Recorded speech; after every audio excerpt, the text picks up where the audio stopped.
Just pulling down the second evaporator from this true freezer unit. We're back on the T72, and like I told you before, brazing it out, having the nitrogen running through the cap tubes. You can see I have this cap tube sealed off with tape and a rubber band, or not tape, but saran wrap. And I also have the ends up there with saran wrap. They're all filled, every line is filled with nitrogen. As soon as I braze them off, I seal them up with a little saran wrap, and as you can see, it's nice, beautiful. It's still clean copper inside there. And when brazing this one off, as you see, this is what you should see: clean copper. Just like when the day they put it together in the manufacturer, when you take it out of here, it should stay clean. You had nitrogen flowing through it, so even when you heated it up and taken it out, I had nitrogen flowing through these coils. I had it capped over here.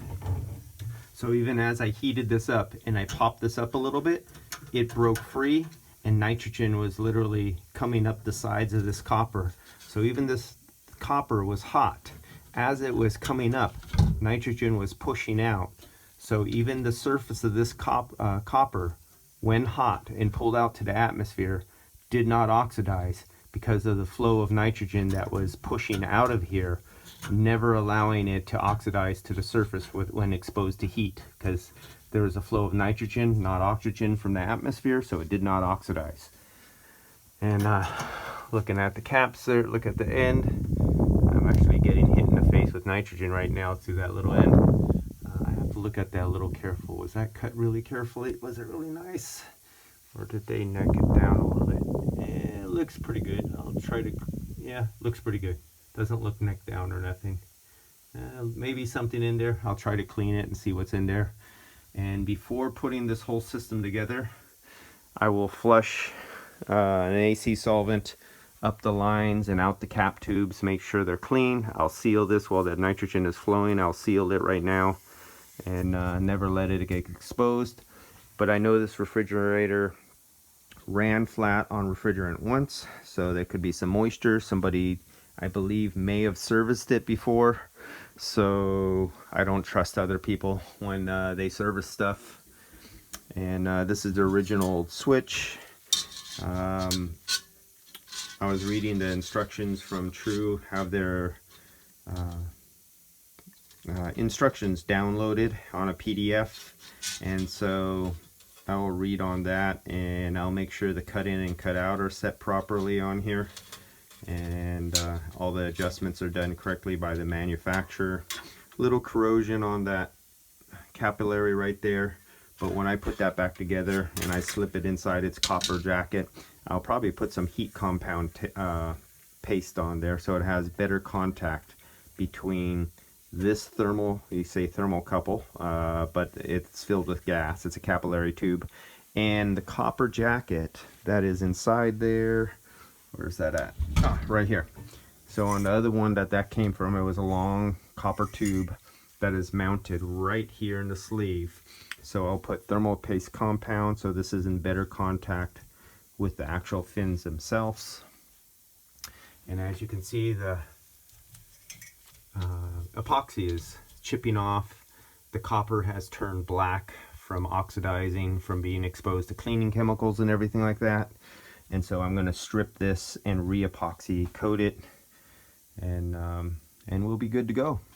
And I'll put this back together later on when I get time. I'm too busy. I have too much commercial work to do, and too many of my vendors, the automotive side and the commercial heavy duty units for all the VFRs. I got 3 tons going in a couple days. I got 2 50-ton unit systems going in at another installation place. I got another 3 40-ton systems going in at another place. I got 13 tons starting this next week.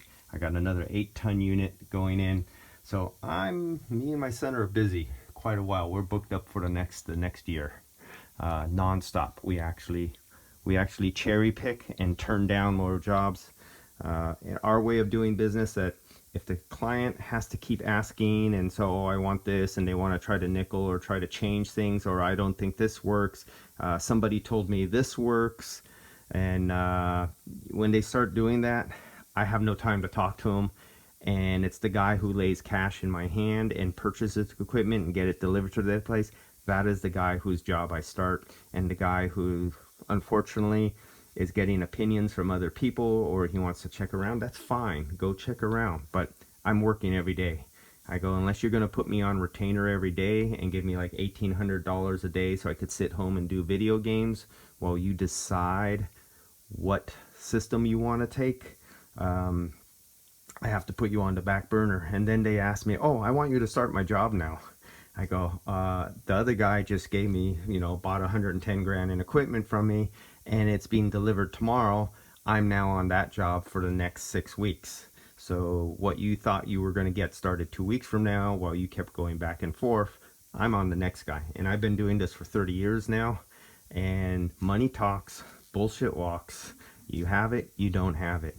If you want to get information from somebody who just works on refrigeration, or somebody who puts in office standard split systems, trying to tell you how a VFR system goes together, you go with that person and go get the guys who they hire off the Home Depot parking lot to install it for you, and you'll see what happens. And actually, I'm going back to one of those jobs right now. Somebody kind of did that. Went to somebody who has installers, install a piece of equipment that they don't know too much about, and now I'm getting a call to fix it. I go, no.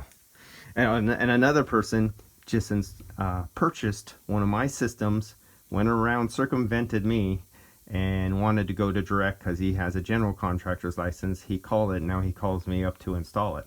Well, I got the guy over here who just buys $100,000 in equipment, who wants me to install my equipment, and then I have guy number 2 who bought the equipment himself, and he wants me to install it for him, even though charging my price. I go, I will be charging you my price plus the markup on that equipment I would have normally made, even though you made it. So make up your choice. Alright guys, I'll see you later. All about, the daily dues of doing business with people who think they're going to circumvent and get it cheaper. It's like going to McDonald's and giving them the hamburger patty. Say, I want you to cook my meat, and you just add your bun and cook it for me and charge me 50 cents. No, business doesn't work like that. Sorry guys. Alright, see you later.